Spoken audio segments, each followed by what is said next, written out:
Sean todos muy bienvenidos al episodio número 17 de Random Responde. En esta ocasión, 13th o Enmienda 13, propuesta por Matías Kloss en Patreon. Oh, vaya, este es un tema bastante complicado. Si se preguntan por qué había pasado tanto tiempo entre el último Random Responde y el de ahora, es porque principalmente me costó mucho el decidir qué decir sobre este documental. Porque sí, este es un documental de Netflix lanzado en 2016 y que tiene que ver mucho con las políticas de encarcelamiento masivo de los Estados Unidos y todo el sesgo racial que hay involucrado. Y tiene mucho que ver sobre racismo impuesto culturalmente en los Estados Unidos, las opiniones que hay al respecto y la utilización del racismo como método para ganar votos y apoyo, y la criminalización de las personas negras. Y de verdad es un tema bastante complejo, bastante duro, que como dije, me cuesta mucho el organizar las ideas correctamente para poder hablar de este tema tan serio de manera apropiada. Y de verdad, el documental es fuerte, no tanto en las imágenes. Hay un par de imágenes que son duras de verdad, pero quizá es una cosa muy personal. Pero para mí era muy doloroso ir viendo todo esto, era extenuante, a pesar de que el documental dura 1 hora y media aproximadamente, y yo tenía que estarlo deteniendo como cada 20 minutos, ir a hacer algo, porque era mucha información, y era todo tan doloroso, la injusticia es muy brutal. Y de verdad que recordar todo esto me causa mucha angustia. Y no lo digo en el sentido que actualmente se está haciendo mucho meme de que, oye, no nos enseñan de la Segunda Guerra Mundial porque eso nos da ansiedad. No, eso es absurdo. Y por supuesto que es necesario aprender de esta clase de temas, porque de otra manera no tenemos la información necesaria para tomar decisiones en el futuro. Pero la forma en la que está hecho el documental sí hace que quedes con bastante tristeza, que quedes con esa sensación de impotencia por todas las brutalidades que se han cometido en el pasado. Y por supuesto que debe haber documentales mucho más duros, más crudos, para gente que de verdad, o sea, que de verdad te dejen destrozada el alma, que no es en este caso, pero sí. Por lo menos a mí me fue una experiencia bastante incómoda de ver, y no porque el documental estuviese mal hecho. Pero, a ver, voy a tratar de explicar a grandes rasgos, espero poder hacerlo, de qué se trata el documental, porque la verdad es que esta es como la 4ª vez en la que intento grabar este podcast, y la verdad es que en todas las otras ocasiones yo iba leyendo como punto por punto las distintas cosas que fui anotando de la segunda vez que vi el documental. Y al final me di cuenta de que si seguía de esa manera iba a terminar durando el podcast más de 1 hora. Y si es para eso, mejor vayan a ver el documental. No tiene mucho sentido que yo esté dando todos los datos. Pero sí siento que es necesario explicar un poco qué es lo que te cuenta el documental y ahí dar mi opinión. Bueno, ya he dado un poco de mi opinión en las emociones que me provocó, pero veamos. En primer lugar, el documental trata sobre, en el contexto de que actualmente el sistema carcelario de los Estados Unidos está bajo mucha crítica, y de hecho se está hablando fuertemente de que está colapsado y que está saliendo demasiado costoso el mantenerlo en la forma que está funcionando el día de hoy. Y se dan cuenta de que hay demasiada gente encarcelada. Y este es un dato muy importante que no lo puedo obviar, que Estados Unidos tiene un 5% de la población del mundo, pero el 25% de los presos a nivel mundial. Sé que esto lo dicen en el documental de forma directa, pero es impresionante pensar que 1 de cada 4 personas que se encuentran privadas de libertad a nivel mundial está en Estados Unidos. Y eso no es porque en Estados Unidos se cometan más delitos que en otros países. O sea, efectivamente tiene altas tasas de criminalidad, pero también hay altas tasas de criminalización. Voy a tratar de explicar a qué me refiero con eso en los próximos datos. Pero El nombre del documental, 13th o 13ª enmienda, o enmienda 13, se basa en que cuando terminó la guerra civil de los Estados Unidos y se abolió la esclavitud, se puso la 13ª enmienda que establece que en Estados Unidos no puede existir la esclavitud o la servidumbre involuntaria, como se le dice, a menos que sea como pena para alguien que ha cometido un delito. Y esa es una cláusula que ha sido horrendamente abusada. Según lo que explican en el documental, una vez que se libera a todos los esclavos, por supuesto que la economía de los estados del sur, que eran los que tenían más esclavos, se va a pique porque era un sistema económico. Los esclavos producían para los grandes hacendados, para los dueños de terrenos y los dueños de fábricas, y sin necesidad de pagarles nada. Ahora, todos esos se volvían personas sin empleo, pero que tenían que buscar algún empleo, y a los que había que pagarles costos que antes no estaban considerados, porque por supuesto al esclavo simplemente se le daba comida, las condiciones básicas y un techo para vivir, en la mayoría de los casos, en algunos ni siquiera eso. Y entonces, ¿cuál fue la solución que encontraron ciertos sectores? Bueno, si solamente se puede esclavizar a las personas presas, empezaron a tomar presos a muchos negros, que eran los esclavos. Y por supuesto, era mucho más fácil porque el esclavo obviamente no iba a tener ninguna educación, iban a ser pobres y no iban a tener posibilidad de defenderse.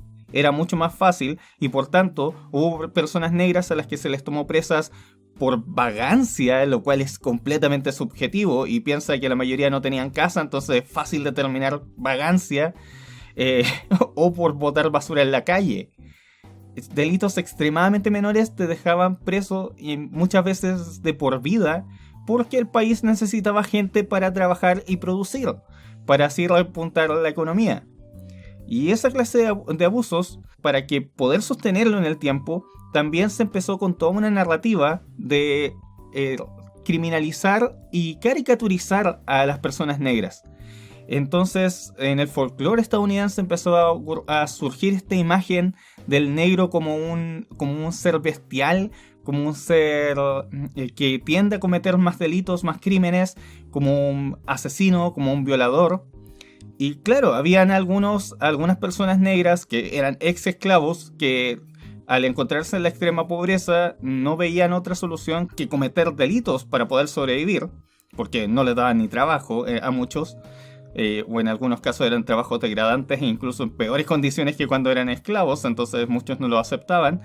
Y claro, esto se fue sosteniendo con toda una caricaturización que se le hizo en tanto en libros, en pinturas, y en uno de los ejemplos más poderosos fue la película The Birth of a Nation, una película muda de 1915 que se le considera la más taquillera de la historia, o sea, la película muda más taquillera de la historia, y donde buena parte de la trama es una caricaturización horrenda de las personas negras, donde se les muestra comiendo pollo como si fuera un salvaje, y de hecho de ahí parte, o por lo menos se le atribuye que de ahí parte el estereotipo de que los negros les encanta el pollo frito, aunque este era como pollo asado, pero da lo mismo.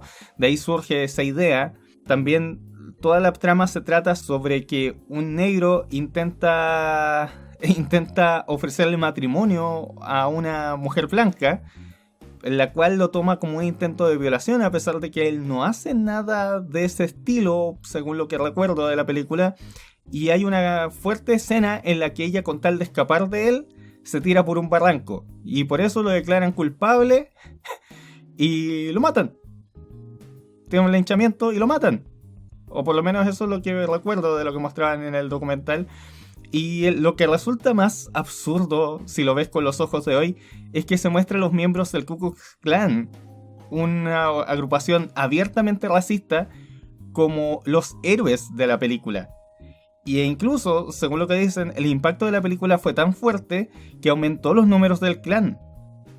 Es horrible el ver eso. Por más que la película tenga una importancia histórica y sobre todo lo que es las estructuras narrativas y en aspectos técnicos, no es algo que tú puedas aceptar en esta época. Y por supuesto, son cosas que no digo que esa película deba ser censurada en ningún sentido. La película tiene que existir. Si tú eliminas el pasado, es como hacer como que nunca hubiese ocurrido. Y no. Esa película tiene que existir y estar disponible para todos para que podamos verla y poder ver cómo se veía o cómo se demostraba a las personas negras en la pantalla, y para poder entender cuál era la mentalidad de la gente en esa época. Y bueno, esa película fue un éxito porque respondía a lo que mucha gente blanca pensaba. Les dimos libertad a los negros y ellos nos responden con crimen. Y esa narrativa empezaría a ocurrir a lo largo de buena parte de la historia. Después de que se liberó a los negros, a inicios de 1900 empezaron lo que se llamó las leyes Jim Crow, que eran leyes de segregación, donde se separaba a los negros de los blancos, y por eso había transporte para negros, transporte para blancos, escuelas para negros y para blancos, e incluso había empleos donde no se aceptaba a los negros. En una serie de servicios públicos se atendía por separado los negros y los blancos y se le consideraba lo más normal. Incluso había una serie de políticas a las que se le decía iguales pero separados. Entonces no son iguales. Entonces no los consideras iguales. Llega a ser chocante darse cuenta de que eso existía y que perduró tanto tiempo. De hecho, todo el movimiento de los derechos civiles, una de sus figuras más importantes era Martin Luther King.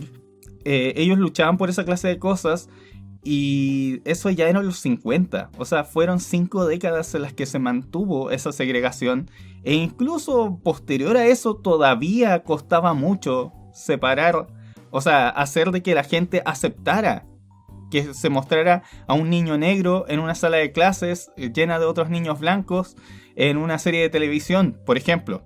Por eso es que en la mayoría de los sitcoms de hasta los años 70 no ves prácticamente ningún negro.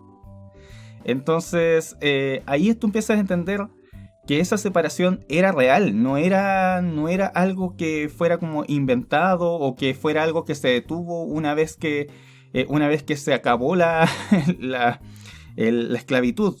Al contrario, se perduró. ¿Y por qué? Porque había muchos intereses de mantener eso, porque era mucho más fácil el hacer que la gente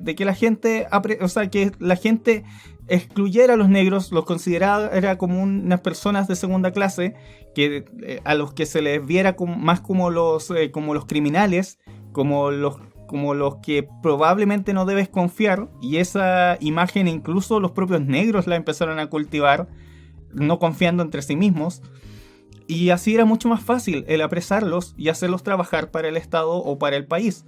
Y lamentablemente eso en cierto grado se ha mantenido. Según lo que explican en el documental, gobiernos como el de Reagan y el de Nixon, bueno, al revés, Nixon y después Reagan, empezaron toda una guerra contra la criminalidad, que coincidió más o menos con el hecho de que cuando estaba ganando fuerza el movimiento de los derechos civiles, aumentó el número de crímenes y la gente volvió a usar ese comodín de: mira, les estás dando facilidades y ellos te pagan con crimen. Nuevamente volvió esa narrativa, y en realidad no es que los negros cometieran más delitos por el hecho de ser negros, sino que se cometían más delitos porque la población aumentó.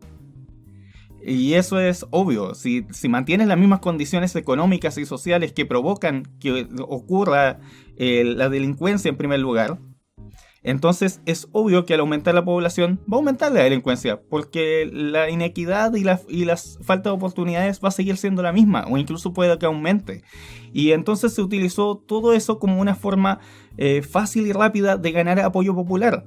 Cualquiera que se opusiera al encarcelamiento masivo de los delincuentes, o de quienes se veía como delincuentes, era visto como alguien que no querías que estuviera en el gobierno.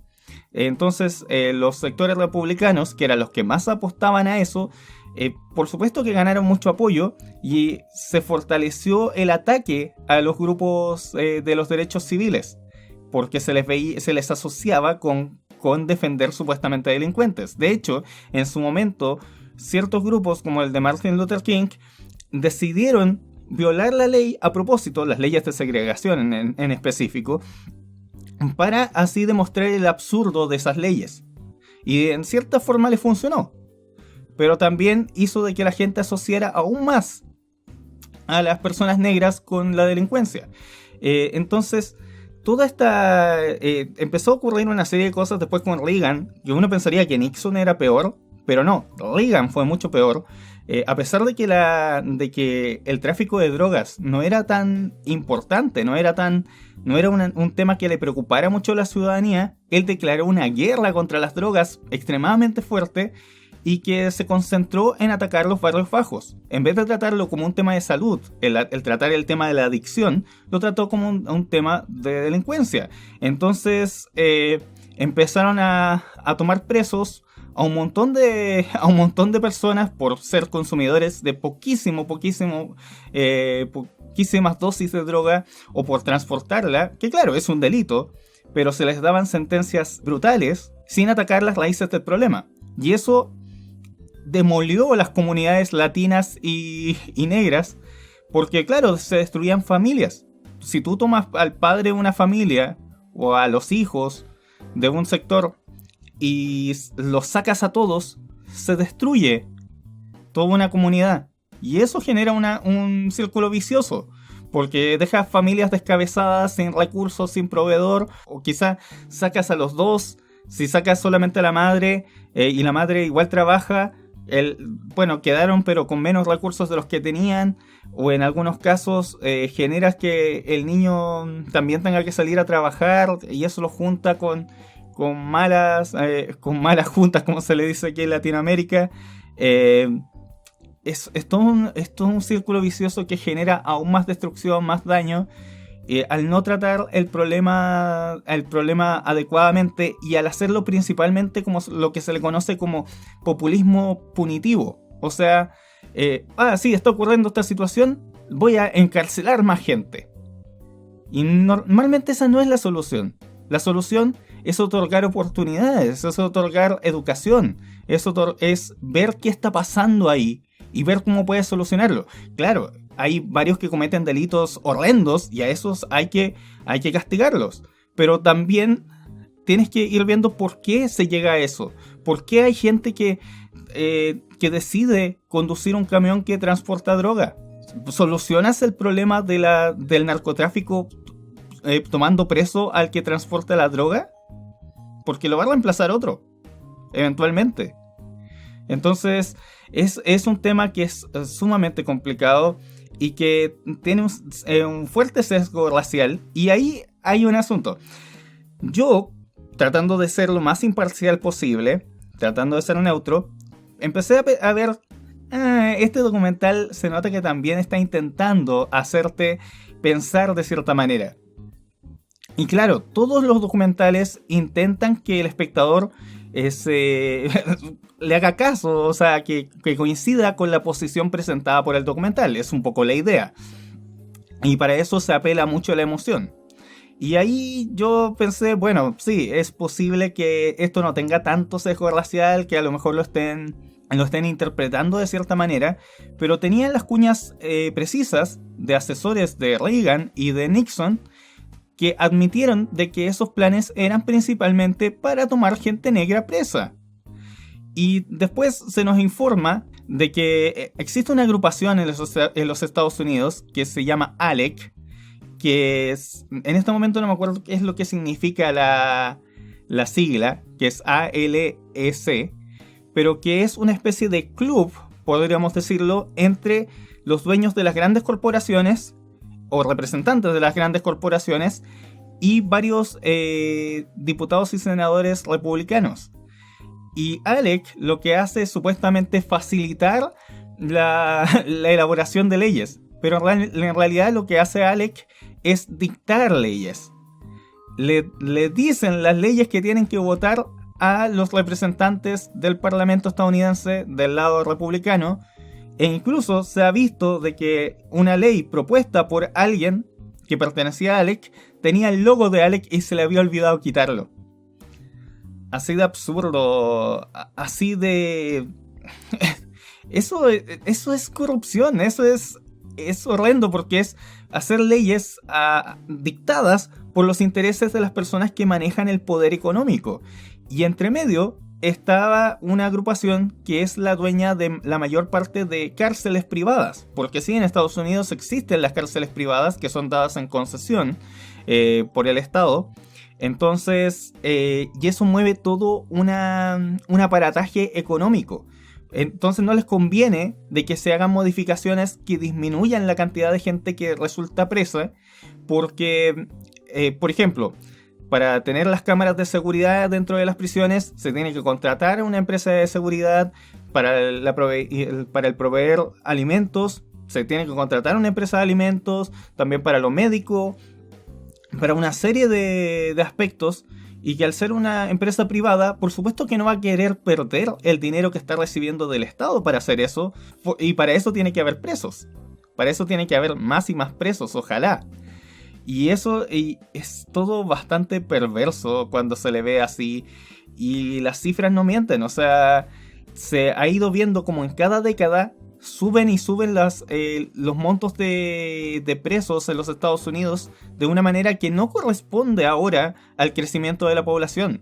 Entonces, ahí es donde te das cuenta que cuando aparecen estas personas que son supremacistas blancas o que son los racialistas, entre comillas, que en la práctica no son otra cosa que los racistas pero con otro nombre, ellos hablan de que, bueno, es que en Estados Unidos los negros cometen más delitos que los blancos.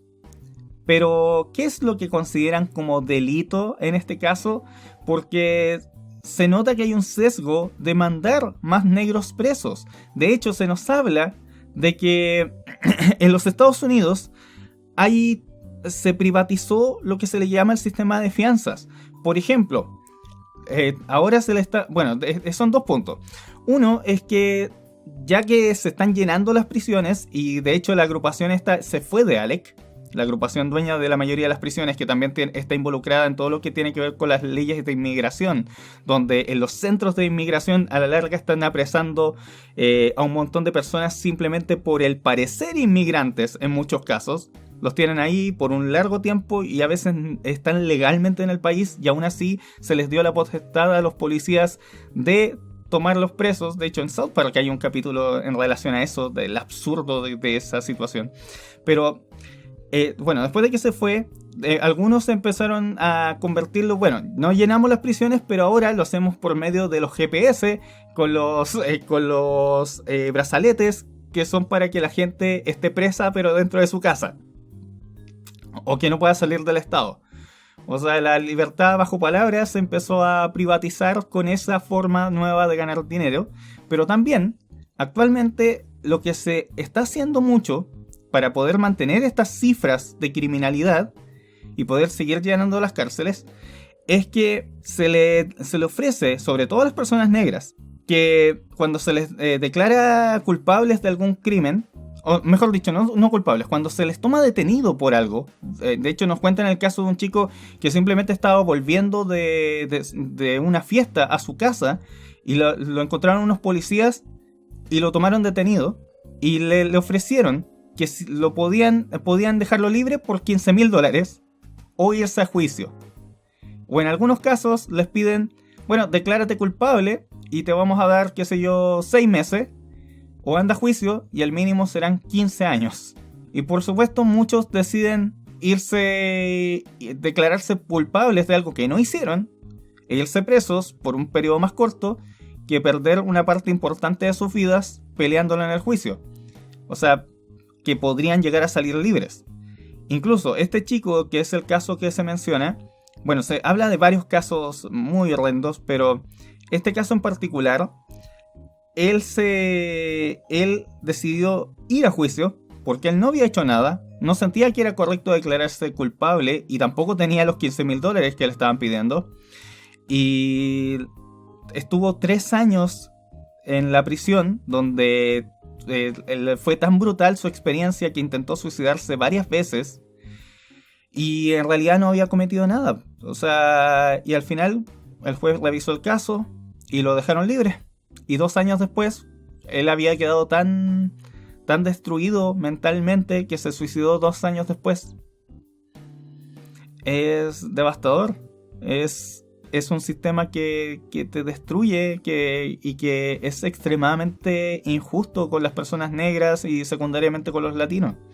O sea, según lo que explican, los negros componen más o menos el 6% de la población estadounidense, pero componen el 40% de sus presos, lo cual no tiene ningún sentido.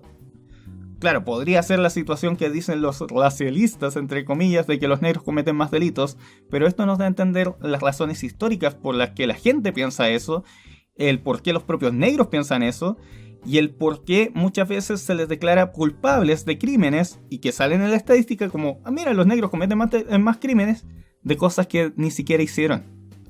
Por eso, actualmente, ahora que tenemos cámaras, podemos ver que hay gente que estaba recogiendo basura y que se le ponen 5 o 6 patrullas de policía persiguiéndolo, o situaciones horrendas como la que ocurrió, también la hablan acá, de un chico que estaba entrando a un barrio, un tipo blanco que andaba con pistola, apeló a la llamada ley de defiende tu terreno y le disparó y lo mató. Y lo peor es que salió libre porque apeló a legítima defensa por lo del defiende tu terreno, cuando el chico no estaba haciendo nada, estaba caminando por un barrio. Y de hecho, mientras que antes de hacer eso, el tipo que disparó estaba hablando por teléfono con una operadora diciéndole que sospechaba del chico y le llamaba la atención porque era negro. Y de hecho, estos siempre se salen con la suya. Y le disparó. Es realmente horrendo. Y si bien en el documental se nos expresa que con los últimos años han empezado a haber algunos cambios, siempre hay una trampa. Siempre que se libera algo, vuelve a surgir otra forma de abusar, otra forma de aprovecharse. Y que esto es algo que tiene que detenerse en algún momento. Al final, bueno, aunque todo es muy doloroso, te da algo de esperanza, te da la posibilidad de que con el tiempo toda esta situación mejore. Aunque claro, ahí en el documental nos muestran a Donald Trump que ya en su momento había pedido la pena de muerte en un caso de 5 chicos que fueron acusados de violar y asesinar a una niña y que eran inocentes. Pero él automáticamente estaba pidiendo que se les diera la pena de muerte, cuando en realidad no hicieron nada, porque se demostró después que eran completamente inocentes y que la situación que le pasó a esa pobre niña era otra. Entonces, claro, yo entiendo que todo lo que tiene que ver con el apresar gente y con la criminalidad se va mucho a lo que se le llama el mínimo común denominador, creo que ese es el término, que es irse por el lado más simple de la conversación. Decir cosas como, pero si tú estás en contra de la policía, estás a favor de la delincuencia.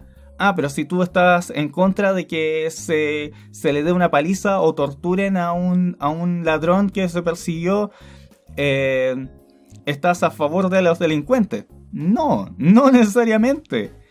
Y también mucha de la gente que está presa por cosas ínfimas. En los Estados Unidos en específico existe una ley, bueno, esa la implementó Bill Clinton, de hecho aquí uno podría decir, bueno, están súper sesgados con los republicanos, pero no, muestran que los demócratas también fueron horribles y que al darse cuenta que perdían con los republicanos en cada votación, empezaron a usar sus mismos métodos, a utilizar la criminalización de los sectores bajos como un argumento, y por eso ganó Clinton. Y ahí estableció la supuesta ley la ley de los 3 strikes y está fuera, donde si se cometen 3 delitos, y ya vimos que en algunos casos puedes establecer de que alguien es culpable solo para que así no vaya a juicio, porque si van todos a juicio el sistema colapsa. Si cometen 3 delitos, se van presos de por vida. Y de hecho, habían tantas situaciones de ese tipo que las cárceles se empezaron a llenar en los 90 y los jueces tuvieron que empezar a dejar libre a personas que estaban por cosas cosas relativamente graves, pero que no eran la tercera falta, no era el tercer delito. Entonces, para vaciar ese espacio, te empezaron a dejar libre a varios criminales de verdad, o criminales más graves. Y lo que hablaba de Trump es que en un momento se nos muestra en el documental, y eso sí yo siento que es un poquito manipulativo, porque Trump era mucho en su campaña de hacer alusión a los viejos tiempos. Y si uno empieza a pensar, los viejos tiempos eran horrendos. Estaba lleno de agresión, de linchamientos, de racismo, de machismo. Y entonces hacer como una romantización de toda esa época es bastante absurdo si lo piensas correctamente. Y ahí es lo que yo hablaba de la cuestión de donde es un poco manipulativo, y eso lo admito, que el documental ahí como que hizo algo forzado. Que por ejemplo había una persona negra que empezó a protestar en uno de estos discursos de Trump, y la guardia lo sacó.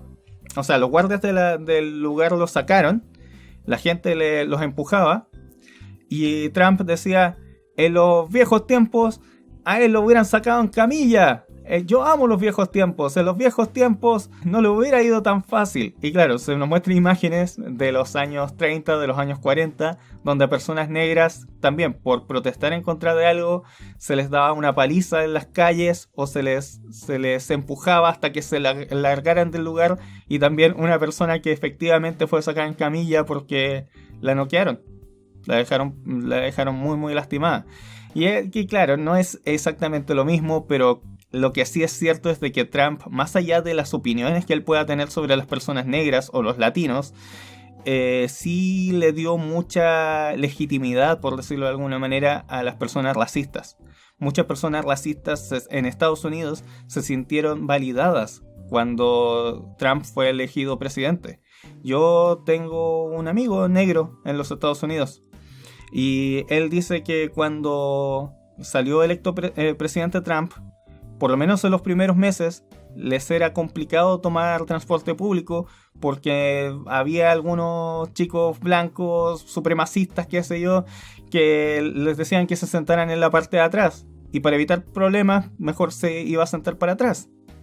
Porque ¿para qué pelear contra un montón de idiotas? O sea, pero sí, es deplorable que esa situación haya ocurrido, y que lamentablemente sea un retroceso de tantos años. Pero bueno, esperemos que las cosas mejoren en los Estados Unidos en relación a las personas negras. Ahora las detenciones injustas cada vez tienen menos apoyo, porque ahora la gente toda anda con cámaras, entonces pueden darse cuenta del absurdo. Y hace poco hubo esta explosión. Este documental es del 2016, pero la cuestión que pasó con George Floyd, creo que ese es su nombre. Perdón por no decir el nombre bien.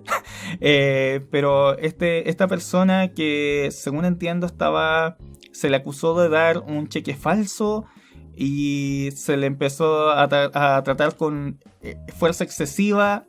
Se le puso una rodilla en la cabeza, no pudo respirar y se murió. Y lamentablemente el documental, que es de 4 años antes, nos muestra que eso era algo bastante común. E incluso una persona que se demostraba que eso le estaba pasando prácticamente todas las semanas. Y claro, no se había muerto, pero la policía lo detenía por el hecho de ser negro. Y todo este documental, claro, es una situación que uno puede decir, bueno, lamentablemente Estados Unidos es así. Pero tenemos que pensar sobre cómo se ha utilizado la criminalización de las personas como una moneda de cambio a nivel político, para las discusiones políticas. Yo recuerdo que a mediados del 2000, los canales de televisión insistían mucho en mostrar todos los días una gran cantidad de casos delictivos, muy violentos, y a veces hasta repetían eso mismo entre medio de la semana. O sea, era algo que había pasado el lunes, el jueves ya lo estaban mostrando de nuevo, y a veces no te daban a entender de que era algo que ya había pasado, sino que te refrescaban la memoria, o te hacían pensar como que eso había pasado ese mismo día, cuando no había pasado el mismo día. Y claro, esas situaciones violentas ocurren. La delincuencia es un problema serio. Pero había una insistencia de cargarnos todo el día y de generar la sensación de miedo, la criminalización y el miedo al crimen fue aumentando mucho en Chile. Y una de las discusiones en el debate presidencial era prácticamente de quién ofrece hacer más cárceles. De quién está dispuesto a encarcelar más gente. Sebastián Piñera, en su campaña para el primer gobierno que tuvo, puso delincuentes se les acabó la fiesta. Y dense cuenta de que no bajó la delincuencia con eso. Porque esa nunca va a ser la solución para acabar la delincuencia. Es cierto que hay penas, hay situaciones que son horrendas, que hay veces en las que uno no puede entender por qué se dejó en libertad a alguien que es un monstruo. Y en eso estoy de acuerdo. Hay muchas cosas cuestionables en el sistema legal en Latinoamérica, en Chile también, pero también no podemos basarnos en que la solución va a ser tomar presos a todos, porque tenemos que ver por qué surgen estas cosas. Y sé que en otros países, por ejemplo en México, donde hay una criminalidad horrenda, hay una cantidad de delitos, asesinatos, que es horrenda. Cuesta el establecer una especie de empatía por las personas que son señaladas como delincuentes. Lo entiendo, hay mucha rabia, hay mucho sentido de venganza, deseo de venganza. Y cuando uno habla sobre tratar a las personas que cometen delitos con humanidad, de entenderlos como personas también, por supuesto que es algo que causa shock, que dicen no lo puedo aceptar, no estoy de acuerdo con que se les trate como personas porque ellos no tratan como personas al resto. Pero la sociedad debe estar por encima de eso. Siento que la sociedad tiene que tratar con humanidad a las personas que castiga. Y cierto, hay muchos que son delincuentes de carrera, criminales de carrera, que no van a cambiar. Pero hay mucha gente que sí. Y si se pudiera poner más énfasis en la rehabilitación y en el ver de forma más justa quiénes van a la cárcel y por cuánto tiempo, y que haya una proporcionalidad entre el daño cometido y lo que se realiza, y también mejorar las condiciones carcelarias, entonces puede que salga mucha más gente que vuelva a ser un aporte para la sociedad. En otros países lo han logrado. Hay países donde la criminalidad es muy baja, y eso no es por una cuestión de raza o por los genes, no, es una cuestión cultural. Es una cosa que se va cambiando paso a paso, y cambiando la mentalidad, cambiando la educación. La educación es extremadamente importante. Y también las oportunidades y las facilidades que les puede dar el sistema económico para que logren ciertas cosas. Muchas veces la gente que decide optar por el crimen no lo decide, se le lleva a ese punto. Se le empuja a eso. A veces un niño que crece en una familia donde su padre le pega, que es un alcohólico o un drogadicto, o incluso un ex reo, a lo mejor no quiere pasar nada en la casa porque su casa es muy pequeña, porque la economía ha hecho de que su casa sea muy pequeña, de que no puedan costear algo más grande. Entonces va a estar fuera, en las calles, con mucha gente que está en la misma situación, y se va a topar con gente que no es buena. Los van a impulsar a estar en pandillas, en cosas así, y va a terminar en la cárcel igual que su padre. Eso es lo que se le llama el círculo vicioso de la delincuencia, y eso es un tema que es bastante complejo, porque si bien las escuelas pueden poner de su parte, también tiene que estar la familia. Entonces siempre va a ser complicado, pero hay que empezar a encontrar soluciones más allá de encarcelar a todo el mundo, porque eso no soluciona nada. Esa es mi opinión sobre Enmienda 13. Es cierto que el aspecto racial de todo esto lo hace mucho más duro y lo hace un poquito más difícil de abordar para alguien que es externo a esa realidad. Yo vivo en Chile, donde no han habido tantas personas negras hasta recién los últimos años, entonces, y donde afortunadamente creo que no ha habido tanto racismo como se podría esperar. En ese sentido, o sea, se les trata muy bien a los haitianos, a los colombianos. Por lo menos yo he visto que los tratan bien. Y eso me alegra como parte de la sociedad chilena. Pero puedo entenderlo porque es algo que se ve lamentablemente a nivel de clase, a nivel con las personas pobres, con ciertas formas de hablar, con las personas del sur si están en Santiago. Bueno, eso se ve menos ahora, pero en su momento había ese clasismo, ese racismo étnico. Bueno, todavía hay gente que usa el término indio como insulto, lo cual me parece sumamente absurdo cuando el 90% de la población debe descender más o menos de los indígenas, acá en Chile por lo menos, y en otros países más. Entonces, bueno, es un documental que me marcó fuertemente y que me hace pensar en lo cruel de todo esto. Oh, y se me olvidó mencionar que, claro, lo de activar la economía con el trabajo forzado de los delincuentes, de los presos en realidad, es algo que se sigue haciendo. Al privatizar las cárceles, lo que se hizo fue usar el trabajo de los presos, porque como se les puede forzar sin pagarles, lo que se hizo fue usarlos como la fuerza de producción de grandes empresas, incluyendo Victoria's Secret, por ejemplo, JCPenney.